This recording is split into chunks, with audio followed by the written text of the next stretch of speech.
అందరికీ welcome back to my channel Dil cooking and tips.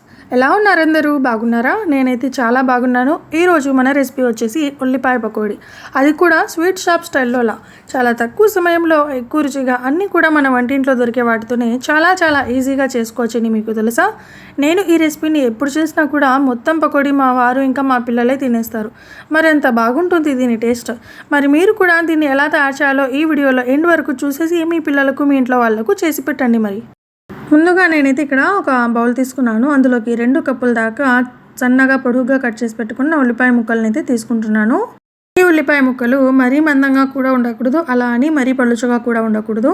తర్వాత ఇందులోకి మనం ఏ కప్పుతో అయితే ఉల్లిపాయ ముక్కల్ని కొలుచుకున్నామో అదే కప్పుతో 1 కప్పు వరకు శనగపిండిని అయితే తీసుకోవాలి. ఆ తర్వాత 1 టేబుల్ స్పూన్ బియ్యం పిండిని కూడా వేసుకోవాలి.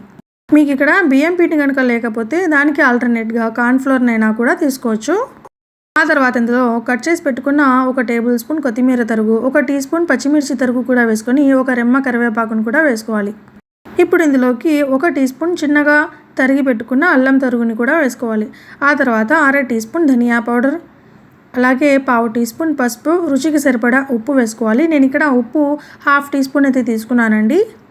ఆ తర్వాత ఇందులో 1/2 టీ స్పూన్ జీరా పౌడర్ని కూడా వేసుకోవాలి. అలాగే ఇందులోకి చిటికెడు వంట సోడాని కూడా వేసుకోవాలండి. ఇలా ఇవన్నీ వేసుకున్న తర్వాత ముందుగా ఇవన్నీ మసాలాలన్నీ కూడా మనం ఇందులో వేసుకున్న మసాలాలు ఇంకా శనగపిండి మొత్తం కూడా బాగా ఉల్లిపాయ ముక్కలకి పట్టే విధంగా ఉల్లిపాయల్లో ఆటోమేటిక్గా వాటర్ అనేది కాస్తంత రిలీజ్ అవుతుందండి. సో మనం ఈ వీడియోలో చూపించినట్లుగా బాగా ప్రెస్ చేసుకుంటూ కనుక ఇలా కలుపుకున్నట్లయితే చూడండి కొంచెం పొడి పొడిగా లాడుతూ ఉంటుందన్నమాట. ఉల్లిపాయ ముక్కల్లోని వాటర్ అంతా కూడా శనగపిండికి పట్టేస్తుంది. సో ఇలా ఒకసారి బాగా కలిపేసుకున్న తర్వాత 2 పిడికెలంతా వాటర్ పోసుకుంటే మనకు చక్కగా పిండి మొత్తం కూడా కలిసిపోతుంది. నేను ఇక్కడ ఎక్కువగా నీళ్లను యూస్ చేయడం లేదండి, జస్ట్ 2 పిడికెట్లు మాత్రమే ఇక్కడ నేను నీళ్లను వేసుకుంటున్నాను. సో ఇలా చక్కగా 2 పిడికెట్లు నీళ్లు వేసుకుంటే మనకు పిండి కన్సిస్టెన్సీ ఈ వీడియోలో చూపించినట్లుగా ఇలా వచ్చేస్తుందండి. మనం ఇక్కడ ఆనియన్ బజ్జీ కాదు కదా చేస్తున్నది, ఆనియన్ పకోడీ కాబట్టి మనకు పిండి కన్సిస్టెన్సీ ఈ విధంగా ఉంటేనే సరిపోతుంది. ఇలా పిండి కలుపుకున్న తర్వాత స్టవ్ పైన ఒక ప్యాన్ పెట్టేసుకొని అందులోకి డీప్ ఫ్రైకి సరిపడా ఆయిల్ వేసుకుని ఆయిల్ని బాగా హీట్ చేసుకోవాలండి. వన్స్ మనకు ఆయిల్ బాగా హీట్ అయిన తర్వాత స్టవ్ ఫ్లేమ్ని హై ఫ్లేమ్లో నుంచి మీడియం ఫ్లేమ్లోకి మార్చుకోవాలి.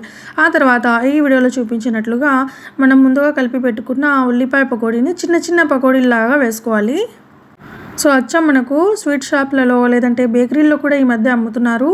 సో ఇలాగే ఉంటుందండి ఆనియన్ పకోడీ.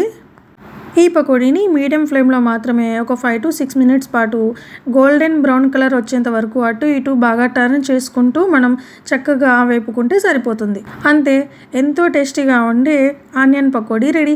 చాలా సింపుల్ ప్రాసెస్ కదా, అన్నీ కూడా మన ఇంట్లో ఉండే ఇంగ్రీడియంట్స్తోనే చాలా ఈజీగా చేసుకోవచ్చు. పిల్లలు కనుక స్కూల్ నుంచి రాగానే ఏదైనా స్నాక్ చేసి పెట్టు మమ్మీ అని అడిగితే టీ టైంలోకి ఇలా ఈజీగా ఇన్స్టెంట్గా ఇలా ఆనియన్ పకోడీ అనేది వేసి పెట్టండి, చాలా హ్యాపీగా తినేస్తారు. మరి నా రెసిపీ మీకు నచ్చిందా? అయితే ఇలాంటివి ఇంకేమైనా ఇంట్రెస్టింగ్ అండ్ టేస్టీ రెసిపీస్ కోసం లైక్ చేయండి, మీ ఫ్రెండ్స్ అండ్ ఫ్యామిలీ మెంబర్స్తో షేర్ చేయండి. అలాగే మర్చిపోకుండా ప్లీజ్ నా ఛానల్ని సబ్స్క్రైబ్ చేసుకోండి.